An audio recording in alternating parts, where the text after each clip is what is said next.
تو ہم نے کبھی بھی اپنے عمل سے ثابت نہیں کیا ہے کہ یہ جو طریقہ ہے 3 دن 40 یہ فرض ہے. ہم کبھی نہیں ثابت کر رہے. ہم کہہ رہے ہیں کہ اس طریقے کار سے جو حصول ہم چاہتے ہیں اس کی ثبوت ہے دین کے اندر. میں وہی کو مثال دے رہا تھا. گشت، اصل گشت کا دوسرا نام ہے کوشش، جد و جہد، اور کوشش پر ثواب ہے.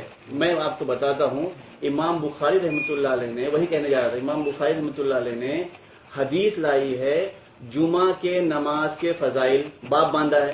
اس میں حدیث لاتے ہیں کہ جو آدمی اللہ کے راستے میں جائے اور اس کے بدن پہ گرد و غبار لگے، وہ گرد و غبار اور جہنم کی آگ ایک جگہ جمع، جہنم کا دھواں ایک جگہ جمع نہیں ہو سکتے.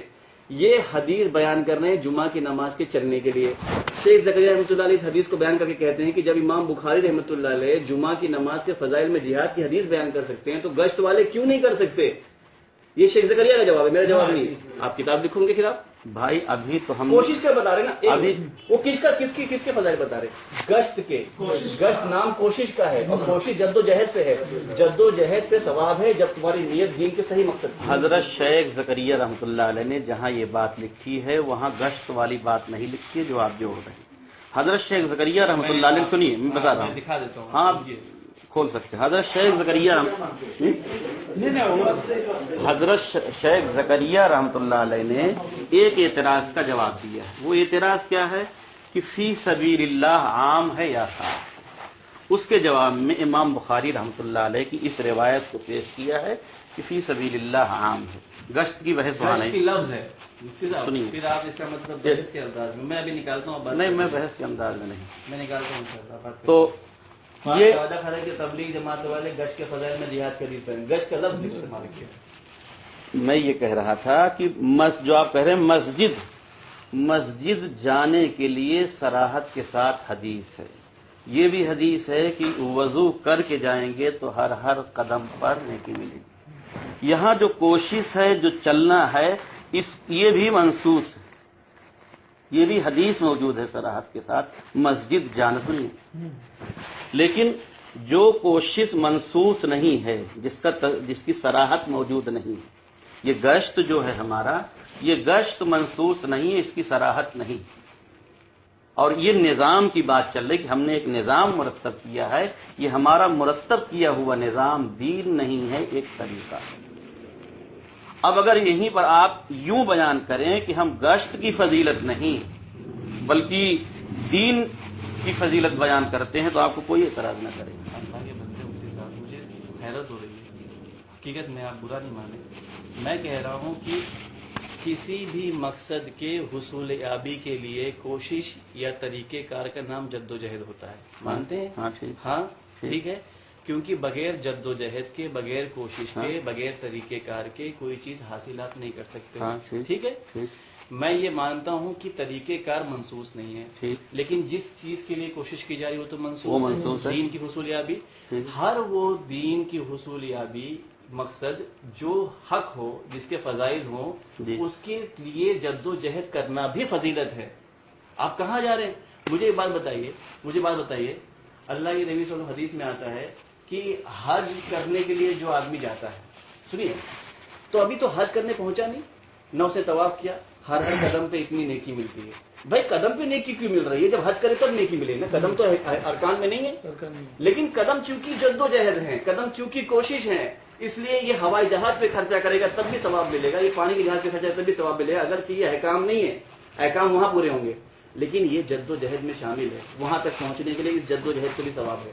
قدم پہ ثواب کیوں مل رہا ہے؟ لیکن کیا وہ یہ کہہ سکتا ہے کہ اختیار جہاز پر ثواب مل رہا ہے؟ کہنے کا حق ہے. پوری دنیا کے اندر کوئی پاگل ہوگا نا، وہ کہے گا کہ میں کسی چیز کو اختیار کرتا ہوں بغیر مقصد کے. یہ تو پاگل پن والی بات ہے. پہلے مقصد کو نہ جوڑیے، پہلے سبب پر بات کریے.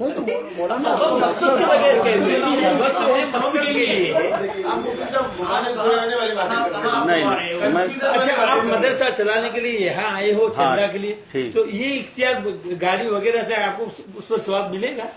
دیکھیے، دو چیزیں ہیں، ایک جد و جہد اور کوشش ہے. جد و جہد اور کوشش پر ثواب ملے گا، لیکن اس کے لیے جو نظام بنائیں گے آپ،